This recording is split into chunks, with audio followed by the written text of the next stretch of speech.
Hello everyone and welcome to Diaduka. আজি আমি discuss কৰিম লোকসভা আৰু ৰাজ্যসভাৰ বিষয়ে। আমি দুইটাৰ মাজত কম্পেৰিজন কৰি ডিছকাছ কৰিম যাতে আমাৰ দুইটা বস্তু মনত থাকক কাৰণ আমি সৰুতে পঢ়িছোঁ যেতিয়া আমাক ডিফাৰেঞ্চেছ পঢ়ায় সৰুতে আমাক পাৰ্থক্য লিখিবলৈ পঢ়ায় তেতিয়া এইটো কাৰণে পঢ়া হয় যাতে আমি দুটা বস্তুৰ তুলনা কৰি যেতিয়া আমি পঢ়োঁ আমি যদি ইটোৱে সিটোৰ মাজত তুলনা কৰি যদি পঢ়িবলৈ হয় তেতিয়া আমাৰ ভালকৈ মনত থাকে সেইকাৰণে আমি লোকসভা আৰু ৰাজ্যসভাৰ মাজত কি পাৰ্থক্য আছে তাৰ বিষয়ে আমি সম্পূৰ্ণখিনি আজি আমি ডিছকাছ কৰিম আৰু ইয়াৰ পৰা আপোনালোকে লোকসভাৰ বিষয়ে বা ৰাজ্যসভাৰ বিষয়ে সম্পূৰ্ণখিনি কথা গম পাব ইয়াৰ লগত ৰিলেটেড আৰ্টিকল গম পাব তাৰপিছত লোকসভা আৰু ৰাজ্যসভাৰ মাজত কি পাৱাৰ্ছ আছে তেওঁলোকৰ এই দুটা যি আমাৰ লোকসভা ৰাজ্যসভা আছে তাৰ মাজত চিমিলাৰিটিজ কি আছে ডিফাৰেঞ্চেছ কি আছে স্পেচিয়েল পাৱাৰ যদি কিবা আছে আমি তাৰ বিষয়ে আজি আলোচনা কৰিম চ' ইয়াৰ যিটো PDF যদি আপোনালোকক লাগে তেতিয়াহ'লে টেলিগ্ৰাম চেনেলটো জইন কৰি ল'ব তাৰ পৰা আপোনালোকে সেই PDFটো ডাউনলোড কৰি ল'ব পাৰিব এতিয়া মেইন কথাটো আমি আহিছোঁ যে ৰাজ্যসভা আৰু লোকসভা এতিয়া চাওক এইটো দুটাৰ কথা জানিবলৈ লোকসভা আৰু ৰাজ্যসভা আপোনালোকে যদি একেবাৰে নতুন তেতিয়াহ'লে আমি যদি এখন ঘৰৰ এখন যদি চাওঁ সেই ঘৰখনত দুটা ৰুম থাকিব এটা হৈছে লোকসভা আৰু এটা হৈছে ৰাজ্যসভা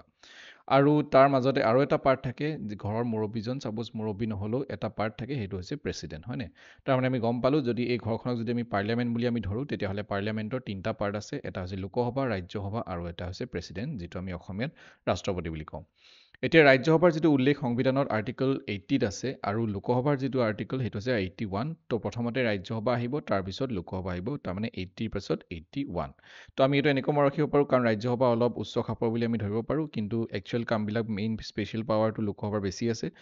কিন্তু সেইটো হিচাপত যদি আমি চাওঁ তেতিয়াহ'লে আমি মনত ৰাখিব পাৰিম যে ৰাজ্যসভা ওপৰত থাকিব তাৰমানে প্ৰথমতে ৰাজ্যসভা আহিব আৰ্টিকল 80 আৰু দেন তাৰপিছত আৰ্টিকল 81 এতিয়া ৰাজ্যসভা সেইকাৰণে আমি আপাৰ হাউচ বুলি কওঁ ওপৰ খাপৰ বুলি আৰু লোকসভাক আমি লোৱাৰ হাউচ বুলি কওঁ ৰাজ্যসভাক আমি কাউন্সিল অফ ষ্টেটছ বুলি কওঁ এইটো দুটা নাম আৰু লোকসভাক আমি হাউচ অফ দ্য পিপল বুলি কওঁ হাউচ অফ দ্য পিপল বুলি এইটো কাৰণে কওঁ কাৰণ লোকসভাক কোনে ৰিপ্ৰেজেণ্ট কৰে গোটেই আমি পিপল অফ ইণ্ডিয়া ৰিপ্ৰেজেণ্ট কৰোঁ অলপ দিনৰ আগত লোকসভাৰ নিৰ্বাচন হৈ গৈছে আৰু আমি দেখিছোঁ তাতে আমি নিজে ভোট কৰিছোঁ তাৰমানে আমাৰ যি আমি ভোট কৰিছোঁ তাৰমানে কি যে আমি এজন ৰিপ্ৰেজেণ্টেটিভ আমি কি কৰিছোঁ চিলেক্ট কৰিছোঁ আমাৰ ডাইৰেক্ট ৰিপ্ৰেজেণ্টেটিভ আমাৰ পাৰ্লিয়ামেণ্টত থাকিব আৰু সেইজন ক'ত থাকিব লোকসভাত থাকিব সেইজন ৰাজ্যসভাত নাথাকে এতিয়া ৰাজ্যসভাই কোনখিনিক ৰিপ্ৰেজেণ্ট কৰিব ৰাজ্যসভাই ষ্টেটক ৰিপ্ৰেজেণ্ট কৰিব নহ'লে ইউনিয়ন টেৰিটৰিজক ৰিপ্ৰেজেণ্ট কৰিব এতিয়া চাওক ৰাজ্যসভাৰ ইলেকশ্যন কেনেকৈ হয় বা লোকসভাৰ ইলেকশ্যন কেনেকৈ হয় সেইটো এটা কমপ্লিটলি এটা ডিফাৰেণ্ট টপিক আমি যদি সেইটো ইয়াত ডিছকাছ কৰোঁ যিটো আমাৰ মেইন টপিক আজি ভিডিঅ'টো সেইটো আমি পাহৰি যাম চ' আমাৰ আজি মেইন টপিকটো হৈছে যে ৰাজ্যসভা আৰু লোকসভা ৰাজ্যসভাৰ ইলেকশ্যন কেনেকৈ হয় ৰাজ্যসভাৰ কি বেলেগ বেলেগ কি আছে সেইখিনি আমি বেলেগ এটা অধ্যায় সেইটো এটা বেলেগ এটা চেপ্টাৰ এতিয়া তাৰ বিষয়ে আৰু এটা ইম্পৰ্টেণ্ট কথা হৈছে প্ৰেছিডেণ্টৰ কথা মই অলপ কৈছিলোঁ যে প্ৰেছিডেণ্ট কি নহয় মেম্বাৰ নহয় প্ৰেছিডেণ্ট ৰাজ্যসভাৰো মেম্বাৰ নহয় আৰু লোকসভাৰো মেম্বাৰ নহয় প্ৰেছিডেণ্ট এটা ইণ্টিগ্ৰেল পাৰ্ট হয় যেনেকৈ আপোনাৰ হাতখন বা আপোনাৰ চকুকেইটা আপোনাৰ বডিটোৰ এটা ইণ্টিগ্ৰেল পাৰ্ট ঠিক তেনেকৈ প্ৰেছিডেণ্টটো হৈছে এটা পাৰ্লিয়ামেণ্টৰ এটা ইণ্টিগ্ৰেল পাৰ্ট সেইটো আমি মনত ৰাখিম যে ৰাজ্যসভা আৰু লোকসভাৰ প্ৰেছিডেণ্ট পাৰ্ট নহয় এতিয়া আমি আহিছোঁ ডিফাৰেঞ্চেছ কি আছে যে ৰাজ্যসভা আৰু লোকসভাৰ মাজত ডিফাৰেঞ্চেছ কি আছে প্ৰথমে আমি যদি চাওঁ ইলেকশ্যন যিটো প্ৰচিডিউৰ মই কৈছোঁ যে আমি যি লোকসভা আছে লোকসভাৰ লোকসভাত যিকেইজন মেম্বাৰ থাকিব সেইকেইজন হৈছে আমাৰ ডাইৰেক্ট ৰিপ্ৰেজেণ্টেটিভ মানে হাউচ অফ দ্য পিপল চ' আমি ডাইৰেক্টলি তেওঁলোকক ইলেক্টেড কৰোঁ সেই প্ৰচেছটো কি বুলি কয় ফাৰ্ষ্ট পাষ্ট দ্য পোষ্ট বুলি কয় FPTP চিষ্টেম বুলি কয় এতিয়া তেনে ক্ষেত্ৰত যদি আমি ৰাজ্যসভাৰ ক্ষেত্ৰত যদি আমি চাওঁ এইটো কয় প্ৰপ'ৰ্চনেল ৰিপ্ৰেজেণ্টেশ্যন আৰু এইটো ইনডাইৰেক্ট ইলেকশ্যন হয় আমি ডাইৰেক্টলি ৰাজ্যসভাৰ মেম্বাৰ্ছক আমি ইলেক্ট কৰিব নোৱাৰোঁ নেক্সট হৈছে এইজ যদি আপুনি লোকসভাৰ মেম্বাৰশ্বিপ যদি ল'ব বিচাৰিছে তেতিয়াহ'লে আপোনাৰ এইজটো হ'ব লাগিব 25 ইয়াৰ্ছ আৰু ৰাজ্যসভাৰ ক্ষেত্ৰত 30 ইয়াৰ্ছ তো আমি যদি চাওঁ ৰাজ্যসভা অলপ যিটো আমাৰ আপাৰ হাউচ তাৰ কাৰণে আমাক বেছি এইজৰ দৰকাৰ হয় নেক্সট হৈছে টাৰ্ম যিটো টাৰ্ম হয় টাৰ্ম অফ দ্য দুটা যি হাউচ আছে আমাৰ লোকসভা ৰাজ্যসভা তাৰ যিটো টাৰ্ম যিটো কাৰ্যকাল সেইটো আছে আৰ্টিকল 83ত আছে আৰ্টিকল 83 এতিয়া লোকসভাৰ ক্ষেত্ৰত 5 বছৰ আৰু ৰাজ্যসভাৰ ক্ষেত্ৰত এইটো আমাৰ ৰাজ্যসভাৰ ক্ষেত্ৰত কোনো এটা হেৰি নাই কোনো কাৰ্যকাল নাই কিয় নাই কাৰণ চাওক এই কথাটো ভালদৰে বুজি লওক কাৰণ কেলৈ লোকসভা হৈছে আমাৰ ডিজলভ হ'ব পাৰে লোকসভা ডিজলভ হ'ব পাৰে কি ভংগ হ'ব পাৰে লোকসভা ভংগ হ'ব পাৰে এতিয়া যদি আমি দেখিলোঁ যেতিয়া আমি ভোট দিছোঁ তাৰমানে কি যে যিটো টাইমত আমি ভোট দিছোঁ সেইটো টাইমত লোকসভাত কোনো নাই যেতিয়া আমাৰ ননকে ইলেক্ট হ'ব তাৰপিছতে তেওঁলোক গৈ লোকসভাত বহিব হয়নে সেই তাৰমানে কি যিটো সময়ত তেওঁলোক নাছিলে সেইটো ডিজলভ হ'ব পাৰে আৰু অকল এনেকুৱা নহয় যে 5 বছৰ পিছতে ডিজলভ হ'ব তাৰ আগতো ডিজলভ হ'ব পাৰে তাৰ আগতো ভংগ হ'ব পাৰে সভাখন হয়নে কেনেকৈ ভংগ হ'ব যদি তেওঁলোকে তাৰ মেজৰিটি নাথাকে হয়নে ছাপ'জ 10টা চিট আছে সেই 10টাৰ ভিতৰত যদি 5টা চিট বা 6টা চিটটো পাবই লাগিব সেইটো তেতিয়াহে মেজৰিটি হ'ব তো 6টা চিট যদি তেওঁলোকে পাই আছে চৰকাৰখনে তেতিয়াহ'লে সেইখন চৰকাৰ থাকিব কিন্তু যদি 6টা চিট নাথাকে তেতিয়াহ'লে এখন কি হ'ব ভংগ হ'ব আৰু এইটো কাৰ্যকালৰ আগতেও ভংগ হ'ব পাৰে এটা ৰাজ্যসভাৰ ক্ষেত্ৰত কিন্তু এনেকুৱা নহয় ৰাজ্যসভাৰ ক্ষেত্ৰত যিটো মেম্বাৰ্ছ আছে যিসকল মেম্বাৰ্ছ আছে তেওঁলোকৰ কিন্তু কাৰ্যকাল আছে তেওঁলোকৰ কাৰ্যকালটো আছে কিন্তু ৰাজ্যসভাখনৰ কাৰ্যকাল নাই কিয়নো প্ৰত্যেক ইয়াত কি হয় ৰাজ্যসভাৰ যিসকল মেম্বাৰ্ছ আছে তেওঁলোকৰ ক্ষেত্ৰত কি হয় তেওঁলোকৰ প্ৰত্যেক দুবছৰৰ অন্তৰালত কি হৈ থাকে ইলেকশ্যন হৈ থাকে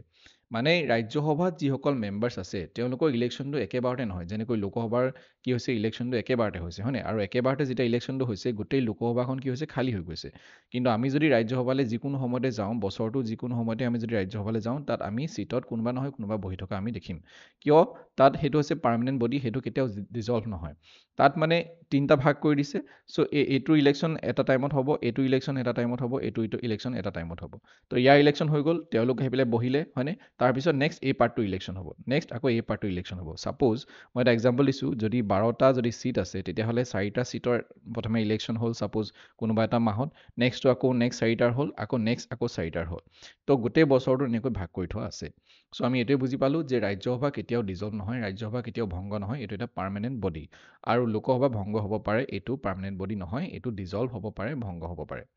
নেক্সটটো আমি আহিছোঁ চেয়াৰ অফ দ্য হাউচ কোনে চেয়াৰপাৰ্চন কৰে এতিয়া যিটো আমাৰ সভা এখন আমি কোনোবাইতো মানে সভাপতিত্ব কৰিব লাগিব এতিয়া লোকসভাৰ ক্ষেত্ৰত স্পীকাৰ থাকে আৰু আমাৰ ৰাজ্যসভাৰ ক্ষেত্ৰত ভাইচ প্ৰেছিডেণ্ট থাকে যিজনক আমি কি বুলি কওঁ চেয়াৰমেন বুলি কওঁ এইটো কুৱেশ্যন বাৰে বাৰে আহি থাকি গৈছে যে ভাইচ প্ৰেছিডেণ্টজন যিজন আমাৰ ৰাজ্যসভাৰ যিজন চেয়াৰমেন সেইজন কোন হয় আমাৰ যিজন ভাইচ প্ৰেছিডেণ্ট হয়নে আমাৰ প্ৰেছিডেণ্ট থাকে ৰাষ্ট্ৰপতি আৰু উপৰাষ্ট্ৰপতি আৰু উপৰাষ্ট্ৰপতিজনে কি কাম কৰে চেয়াৰমেন কৰে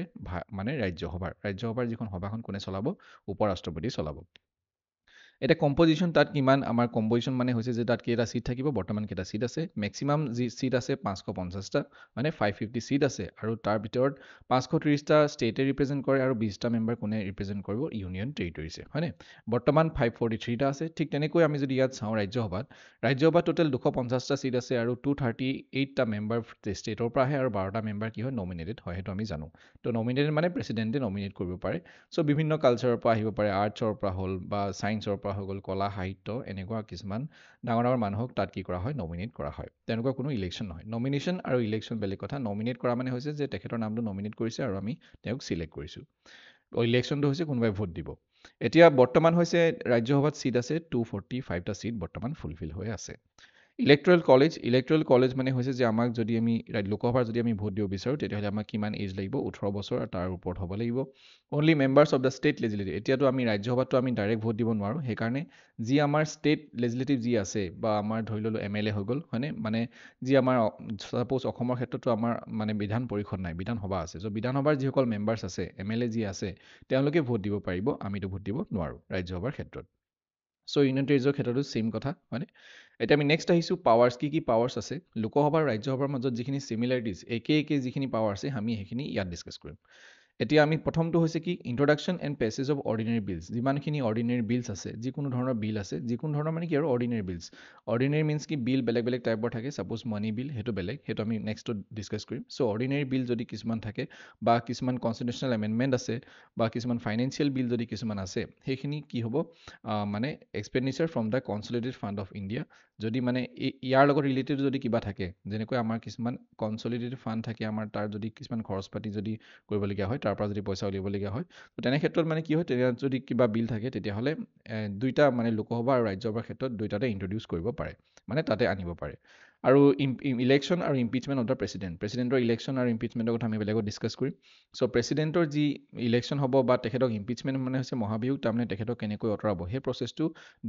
দুইখন সভাতে ইণ্ট্ৰডিউচ কৰিব পাৰে আনিব পাৰে এনেকুৱা নহয় যে অকল লোকসভাতে আনিব পাৰিব প্ৰস্তাৱটো দুইটা সভাতে আনিব পাৰে making recommendation to the president for the removal of the chief justice of India তো তেনে ক্ষেত্ৰত যেনেকৈ প্ৰেছিডেণ্টৰ ক্ষেত্ৰত হৈ গ'ল বা চিফ জাষ্টিছৰ ক্ষেত্ৰত হৈ গ'ল বা যিমান ছুপ্ৰিম কোৰ্টত যিমান জাজ আছে হাইকোৰ্টত যিমান জাজ আছে চিফ ইলেকশ্যন কমিশ্যনাৰ হয়নে আৰু কেগৰ কথা মই কৈছিলোঁ লাষ্ট ভিডিঅ'ত কণ্ট্ৰলাৰ এণ্ড অডিটৰ জেনেৰেল তেখেতলোকৰ যি ৰিমুভেল প্ৰচেছ যেনেকৈ সেই ৰিমুভেল প্ৰচেছকেইটা কি কৰা হয় মানে দুইখন সভাতে আমি ইণ্ট্ৰডিউচ কৰিব পাৰোঁ প্ৰস্তাৱটো দুইখন সভাতে ৰাখিব পাৰে এপ্ৰুভেল অফ অৰ্ডিনেঞ্চেছ যিমান অৰ্ডিনেঞ্চেছ থাকিব আমি জানো যে প্ৰেছিডেণ্টৰ অৰ্ডিনেঞ্চ থাকে হয়নে যি আমাৰ গভৰ্ণৰ অৰ্ডিনেঞ্চেছ থাকে তো আৰু ইমাৰ্জেঞ্চিৰ ক্ষেত্ৰত হয়নে চ' যিমানখিনি ইমাৰ্জেঞ্চি আছে তো সেইখিনি দুইটা সভাতে কি কৰিব পাৰে আনিব পাৰিব Selection of ministers যিমানখিনি প্ৰাইম মিনিষ্টাৰ চিলেকশ্যন হৈ গ'ল এতিয়া কিন্তু ইয়াৰ কথা এটা কথা মন কৰিব তেওঁলোকে আমি কিন্তু প্ৰাইম মিনিষ্টাৰজন আমি ৰাজ্যসভাৰ পৰা চিলেক্ট কৰিব নোৱাৰোঁ যদিও ৰাজ্যসভাত যদি কোনোবা এটা পাৰ্টিৰ যদি কি আছে যদি মানে বেছি বহুমত যদি আছে হয়নে মেজৰিটি যদি আছে কিন্তু আমি ৰাজ্যসভাৰ পৰা প্ৰাইম মিনিষ্টাৰজন চিলেক্ট কৰিব নোৱাৰোঁ প্ৰাইম মিনিষ্টাৰজন ক'ৰ পৰা চিলেক্ট হ'ব সদায় আমাৰ লোকসভাৰ পৰা চিলেক্ট হ'ব কিয় কাৰণ যিকেইজন কাউন্সিল অফ ষ্টেটছ মানে কাউন্সিল অফ মিনিষ্টাৰ্ছ আছে যি ছাপ'জ যিমানখিনি এতিয়া মিনিষ্ট্ৰী হৈ গ'ল হয় নাই মিনিষ্ট্ৰীবিলাক এনেকৈ আছে আৰু তাৰ হেডজন কোন হয় প্ৰাইম মিনিষ্টাৰ আৰু তেওঁলোক গোটেইখিনিকে কি বুলি কোৱা হয় কাউন্সিল অফ মিনিষ্টাৰ্ছ চ' তেওঁলোক কাৰলৈ মানে তেওঁলোকৰ দায়িত্বটো কাৰ প্ৰতি আছে লোকসভাৰ প্ৰতি আছে কাৰণ আমাৰ ডাইৰেক্ট পিপলে আমি কি কৰিছোঁ ইলেক্ট কৰিছোঁ তেওঁলোকক এতিয়া সেইকাৰণে আমি প্ৰাইম মিনিষ্টাৰজন তাৰ পৰা চিলেক্ট নকৰোঁ consideration of the reports of the constitutional bodies আৰু যিমানবিলাক আমাৰ কিছুমান ৰিপৰ্ট যদি তেওঁলোকে মানে আমি কনচিডাৰ কৰিবলগীয়া হয় কাৰোবাৰ যদি ৰিপৰ্ট ছাপ'জ এতিয়া ফাইনেন্স কমিশ্যনে কিবা ৰিপৰ্ট দিলে UPSC কিবা মানে ৰিপৰ্ট দিলে বা কণ্ট্ৰল এণ্ড অডিটৰ জেনেৰেলে কিবা ৰিপৰ্ট দিলে তাৰ যদি আমি কনচিডাৰ কৰিম নে নকৰিম সেইটোৰ ক্ষেত্ৰত কোনে ডিচিশ্যন ল'ব লোকসভা আৰু ৰাজ্যসভা দুয়োটাই ল'ব পাৰিব আৰু দুইখন সভাতে সেই প্ৰস্তাৱটো ৰাখিব পাৰিব এতিয়া আমি চাওঁ স্পেচিয়েল পাৱাৰ্ছ লোকসভাৰ ক্ষেত্ৰত কিছুমান স্পেচিয়েল পাৱাৰ আছে তাৰ ভিতৰত কি আছে হয় নাই তেনেকুৱা কিছুমান ৰাজ্যসভাতো আছে এতিয়া প্ৰথমটো হৈ গ'ল মানি বিল কথাটো আমি ফাইনেন্সত মানে মানি বিলৰ ক্ষেত্ৰত ডিছকাছ কৰিম কিন্তু মানি বিল মানে মেইনলি আমি নামটো এইটো নামটোতে গম পাইছে যে মানি বিল চ' এনেকুৱা কিছুমান বিল আছে যিবিলাক মানি বিল আৰু সেই বিলখন মানি বিল হয় নে নহয় কোনে ডিচাইড কৰিব স্পীকাৰ অফ দ্য লোকসভাই ডিচাইড কৰিব যদি তেওঁ কয় যে এখন মানি বিল নহয় তেতিয়াহ'লে নহয় যদি হয় তেওঁ ক'ব তো আল্টিমেট ডিচিশ্যনটো কোনে দিব স্পীকাৰ অফ দ্য লোকসভাই তো ৰাজ্যসভাই এখন ৰিজেক্ট কৰিব নোৱাৰিব হয়নে এমেণ্ডো কৰিব নোৱাৰিব চেঞ্জো কৰিব নোৱাৰিব আৰু তেওঁ মানে ৰিজেক্ট কৰিব নোৱাৰিব তো 14 দিন তেওঁলোকৰ ওচৰত টাইম থাকে যে মানি বিলখন তেওঁলোকে কি কৰিব ৰিজেক্টটো কৰিব নোৱাৰি আৰু 14 দিনৰ পিছত নিজে পাছ হৈ গুচি যায় এখন